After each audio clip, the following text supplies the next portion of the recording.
Salut à tous et bienvenue dans cette nouvelle vidéo. Aujourd'hui on va parler de la vitesse, comment l'améliorer et surtout les 3 erreurs à éviter si tu veux pas tout rater pendant ton développement de la vitesse.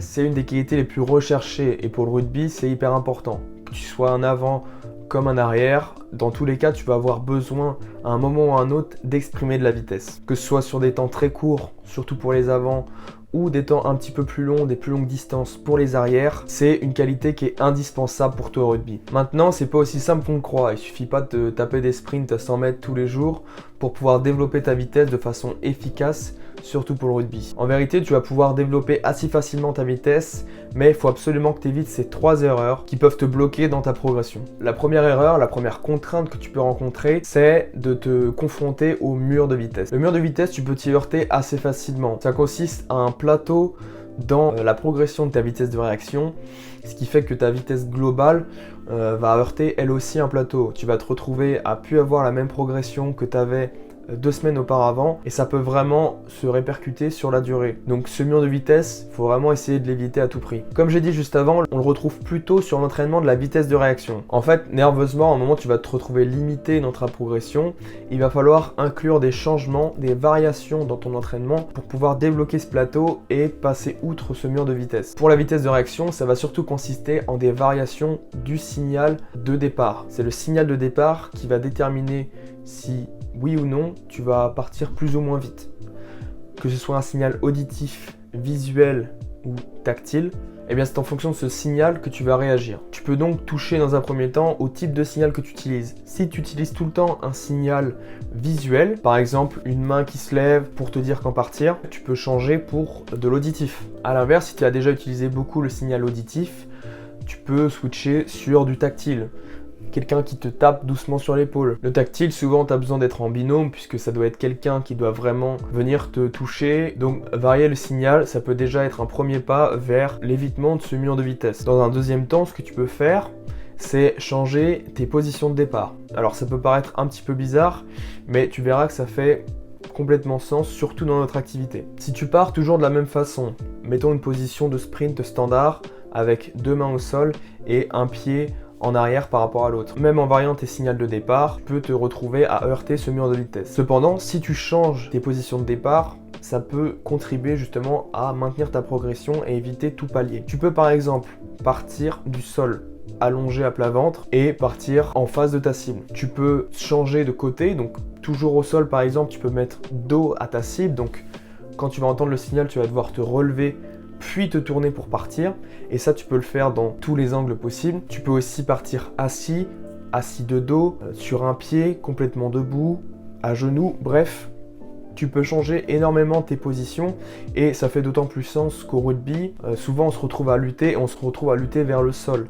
Donc partir d'une position allongée ou à genoux, c'est complètement en rapport avec la réalité du terrain. Tu viens de plaquer ou tu viens de te faire plaquer, mais tu dois réagir à la prochaine action et partir le plus vite possible.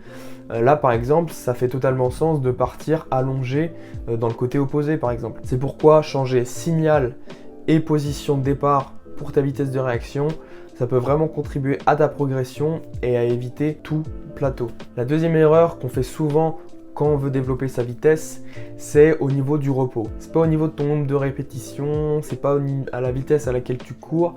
Là, c'est comment tu vas te reposer entre tes séries justement. Souvent, les gens font pas trop attention au repos, pensent que c'est mal, mais au contraire, quand tu vas sprinter à des vitesses maximales, voire supra-maximales, il va falloir te reposer longtemps. Quand je dis longtemps, par exemple, un sprint de 100 mètres vitesse max, eh bien, tu vas devoir te reposer peut-être 6, voire parfois 8 minutes. Souvent, nous, on va pas avoir besoin de faire des sprints de 100 mètres, donc la récupération va être un peu plus courte, mais ça, je t'en parle dans la 3e erreur. Cependant, il va falloir que tu prennes un repos suffisant pour laisser à ton corps le temps de reproduire de l'ATP et d'avoir toute l'énergie nécessaire pour reproduire ce type d'effort. Si tu prends 1 minute entre des sprints de 60-80 mètres à vitesse max, il se peut que le 2e voire le 3e sprint il soit vraiment en dessous niveau vitesse. Donc écoute ton corps et si tu sens que tu as besoin de te reposer un peu plus longtemps, repose-toi un peu plus longtemps. Parfois même un peu après que tu sens que tu es complètement prêt pour repartir. Laisse-toi encore 1 minute et vois vraiment la différence entre tes séries. Maintenant, ce que je voulais te préciser, c'est que certes,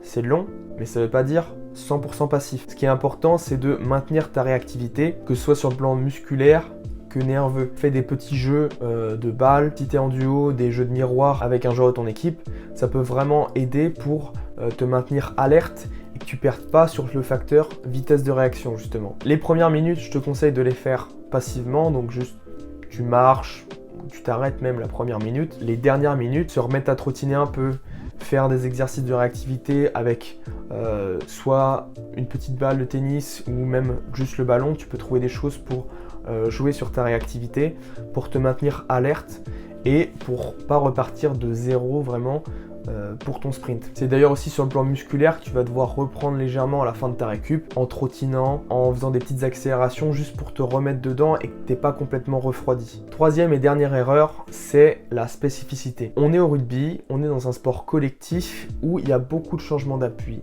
beaucoup de changements de direction et les terrains en longueur, ils font 100 mètres max. C'est-à-dire que déjà, tu n'as pas tout le temps un terrain qui fait 100 mètres et en plus, il y a peu de chances que tu le traverses en ligne droite à un moment dans le match. Parfois, ça arrive, mais souvent, on est plutôt sur une moitié de terrain ou 2/3 de terrain et le plus souvent, c'est le max. Par souci de spécificité, pour vraiment travailler dans un but d'amélioration de nos performances dans ce sport précisément, il va falloir adapter un petit peu le travail de vitesse. Si tu veux vraiment améliorer ta vitesse max, donc avec du travail de sprint, il ne faudra pas que tu hésites à inclure des changements de direction par exemple. Au lieu de faire une course toute droite sur 50 mètres, faire une course en L par exemple.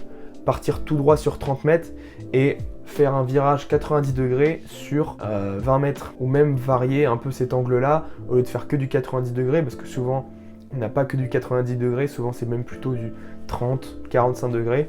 Eh bien, travailler avec ces changements d'appui, ces changements de direction, ça va vraiment être bénéfique pour te rapprocher des situations réelles le jour du match. Même pourquoi pas ajouter des changements de vitesse pour être encore plus dans la spécificité. Donc, partir en sprint sur 20 mètres, avoir une zone spécifique où tu vas faire du tipping, où là tu vas créer l'hésitation s'il y avait un défenseur en face de toi sur 5 mètres, puis repartir sprint max dans une autre direction.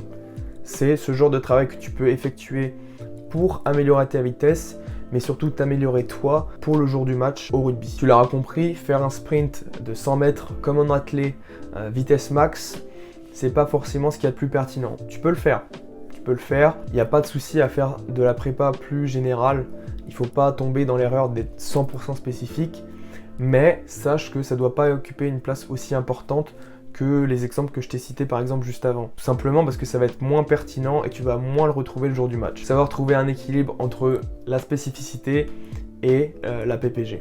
C'était tout ce dont je voulais te partager dans cette vidéo. Normalement maintenant, tu as toutes les clés en main pour te faire un bon cycle de vitesse et vraiment développer cette qualité physique. Si maintenant tu veux passer à la vitesse supérieure et vraiment améliorer tes qualités physiques, puissance, force, vitesse, explos, endurance, rejoins mon coaching privé Barbell où je te fais une préparation physique sur mesure adaptée à ta personne et tes objectifs pour le rugby. Je te garantis que tu pourras faire la différence sur le terrain après ça. Je te mets tous les liens en description. D'ici là, je te dis à la prochaine.